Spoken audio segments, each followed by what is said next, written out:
كان يا مكان ولا يحلى الكلام إلا بذكر النبي عليه الصلاة والسلام. جدو إسماعيل رجع لكم من تاني علشان يحكيلكم حكايات الأبطال اللي سطروا التاريخ بشجاعتهم وإيمانهم.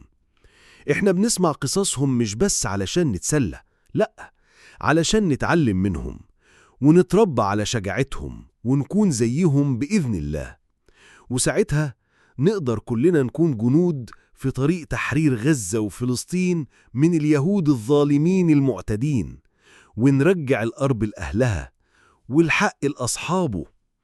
يلا بينا يا أبطال نبدأ حكاية جديدة من حكايات أبطال الإسلام.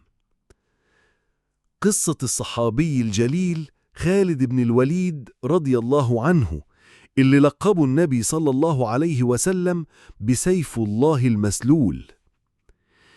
إسلام خالد بن الوليد.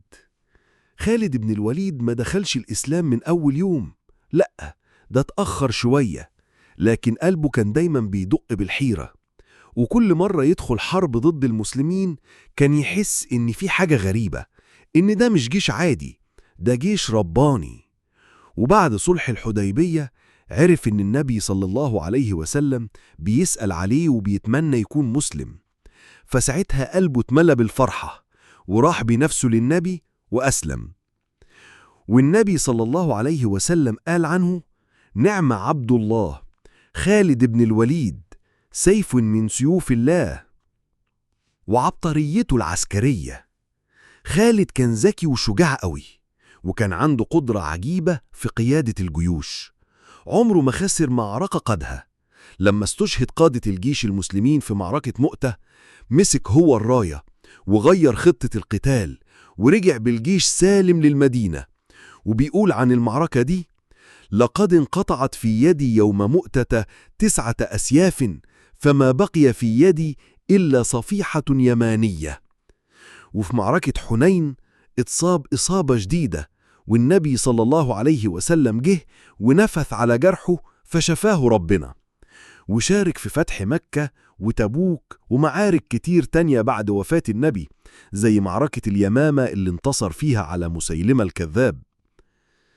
معركة اليرموك دي كانت واحدة من أعظم المعارك. الروم جمعوا جيش عدده حوالي 200,000 جندي، والمسلمين كانوا حوالي 40,000 بس. لكن خالد كان عبقري، قسم الجيش لكراديس، يعني مجموعات صغيرة، وعمل خطة قوية جدا. قبل القتال جه قائد من الروم اسمه جرجة وطلب يبارز خالد، لكن بدل ما يحارب بدأ يسأله عن الإسلام. خالد قال له إننا بنحارب علشان نهدي الناس مش نقتلهم. فأسلم جرجة على إيد خالد وصلى معاه وحارب مع المسلمين، واستشهد في نفس المعركة بعد ساعات من إسلامه. وفي وسط المعركة خالد وصله خبر مهم من الخليفة عمر بن الخطاب، بيقول له فيه إن سيدنا أبو بكر مات وإنه بقى هو الخليفة، وكمان بيعزله من القيادة ويعين أبو عبيدة بداله. لكن خالد مع إنه بطل ما زعلش، ومشاوروا أبو عبيدة وقرروا ما يقولوش للجنود علشان المعنويات ما تقعش. وكمل خالد المعركة، وانتهت المعركة بنصر كبير، والروم وقعوا في وادي اليرموك ومات منهم آلاف، وبكده خرجوا من بلاد الشام. بعد المعركة خالد وقف وقال للناس عن وفاة أبو بكر، وإنه مش القائد خلاص، وسلم القيادة لأبو عبيدة، وهو نفسه رجع جندي عادي في صفوف الجيش. وفاته: خالد بن الوليد مات في مدينة حمص في سوريا سنة 21 هجرية، وقال قبل ما يموت: ما في جسدي موجع شبر إلا وفيه ضربة بسيف أو رمية بسهم أو طعنة برمح، وها أنا ذا أموت على فراشي كما يموت البعير، فلا نامت أعين الجبناء.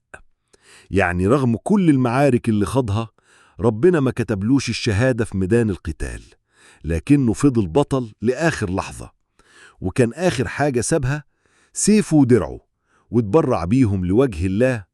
ودي كانت حكاية البطل خالد بن الوليد سيف الله المسلول، اللي خططه العسكرية لسه بتدرس في الجيوش لحد النهاردة.